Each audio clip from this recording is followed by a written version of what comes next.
Η διαδρομή προς το φως όταν είσαι για χρόνια εγκλωβισμένος στο σκοτάδι απαιτεί προσεκτικά βήματα.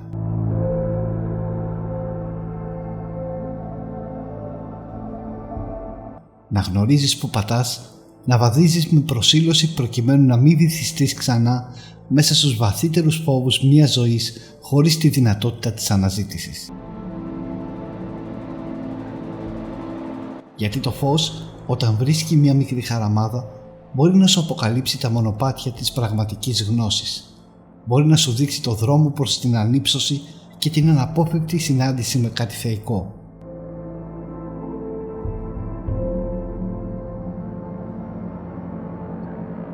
Αυτός ο μυσταγωγικός χώρος δεν είναι άλλος από το σπήλαιο νυφολίπτου ή Πανός, που βρίσκεται σε υψόμετρο 270 μέτρων στις νότιες πλαγιές του ημιτού, κοντά στη Βάρη.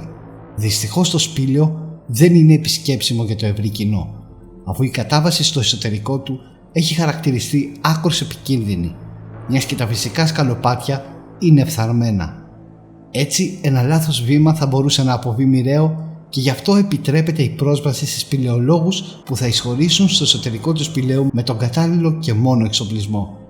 Όπως και να έχει όμως, πρόκειται για ένα σπήλαιο με μεγάλο αρχαιολογικό και μυστηριακό ενδιαφέρον από κάθε άποψη.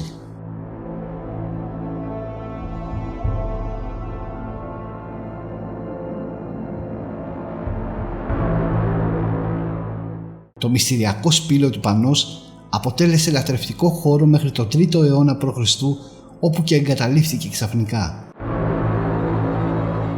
Η πρώτη αναφορά του σπηλαίου Πανός στη σύγχρονη εποχή γίνεται από τον Ρίτσαρντ Τσάντλερ το 1765 και αποτέλεσε πόλο έλξης ακόμα και των ξένων επισκεπτών, αφού ο Λόρδος Βύρωνας ή το βασιλικό ζεύγος του Όθωνα και της Αμαλίας επισκέφτηκαν το σπήλαιο για να θαυμάσουν τη μυστηριακή του ατμόσφαιρα. Μάλιστα, εκείνη την εποχή στον εσωτερικό χώρο του σπηλαίου πραγματοποιήθηκε και ανασκαφή από την Αμερικανική Σχολή Κλασικών Σπουδών της Αθήνας. Μέσα στο σπήλαιο ανακαλύφθηκαν πάνω από 140 νομίσματα, αρχαία πύληνα αγγεία ή αντικείμενα λατρευτικής φύσης. Όλα φυλάσσονται στο Εθνικό Αρχαιολογικό Μουσείο και χρονολογούνται από τον 5ο έως το 2ο αιώνα π.Χ.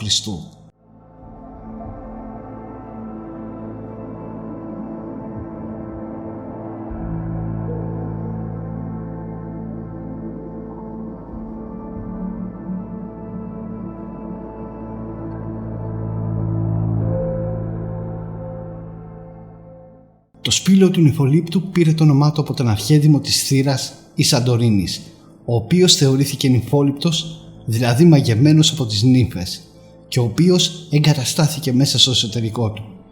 Ίσως βέβαια να μην ήταν ο πρώτος που κατοίκησε ή επισκέφθηκε το σπήλαιο, μιας και τα πρώτα ίχνη κατοίκησης χρονολογούνται γύρω στον 6ο αιώνα π.Χ. Ο αρχαίδημος όμως δημιούργησε μέσα στο σπήλαιο το μυστηριακό του χαρακτήρα, αφού σμήλεψε ανάγλυφες μορφές και επιγραφές και διαμόρφωσε λατρευτικό χώρο και βωμό που συμπεριλαμβάνει σημείο για προσφορές στις χθόνιες νύμφες, το θεό Απόλλωνα αλλά και τον Πάνα. Το σπήλαιο νυφολίπτου ή Πανός λειτουργήσε ως λατρευτικός χώρος που ήταν αφιερωμένος στις νύμφες, το θεό Απόλλωνα και τον Πάνα. Όμως ίσως στάθηκε επίσης η αφορμή για να γεννηθεί ο μεγαλύτερος αλληγορικός μύθος στην ιστορία της ανθρωπότητας. Ο μύθος του σπηλαίου του Πλάτωνα.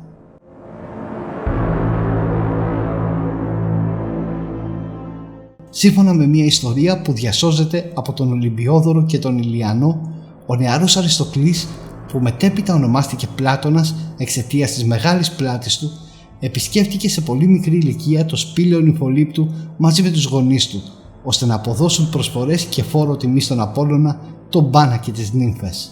Έτσι οι νεοπλατωνικοί που χρησιμοποίησαν το σπήλαιο για λατρευτικούς σκοπούς γύρω στα 50 χρόνια μετά την εγκατάλειψή του, θεώρησαν πως το εν λόγω σπήλαιο αποτέλεσε όντως την πραγματική έμπνευση για το μύθο του σπηλαίου του Πλάτωνα.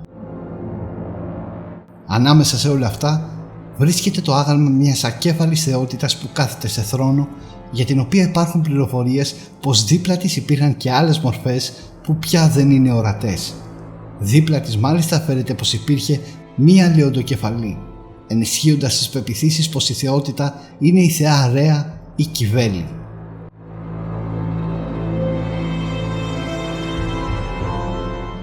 Κανείς δεν γνωρίζει τα πραγματικά λατρευτικά μυστήρια που έλαβαν χώρα κατά την αρχαιότητα μέσα στο σπήλαιο του Νυμφολίπτου. Όμως είναι ένα επιβλητικό μυστηριακό σπήλαιο που μεταφέρει ακόμα και σήμερα την ιστορία της λατρείας σε θεότητες όπως ο Πάνας, οι νύμφες ή ακόμη και το θεό του φωτός, τον Απόλλωνα.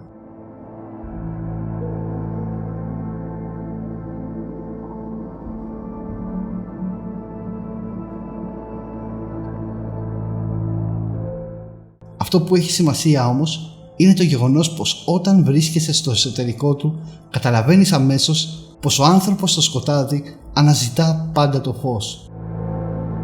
Με οδηγό μια αχτίδα ήλιου που φωτίζει τα έγκατα χιλιάδων χρόνων ιστορίας και μυσταγωγίας, σαν και αυτή που φιλοξένησε και συνεχίζει να φιλοξενεί το μαγευτικό σπήλαιο του Πανός.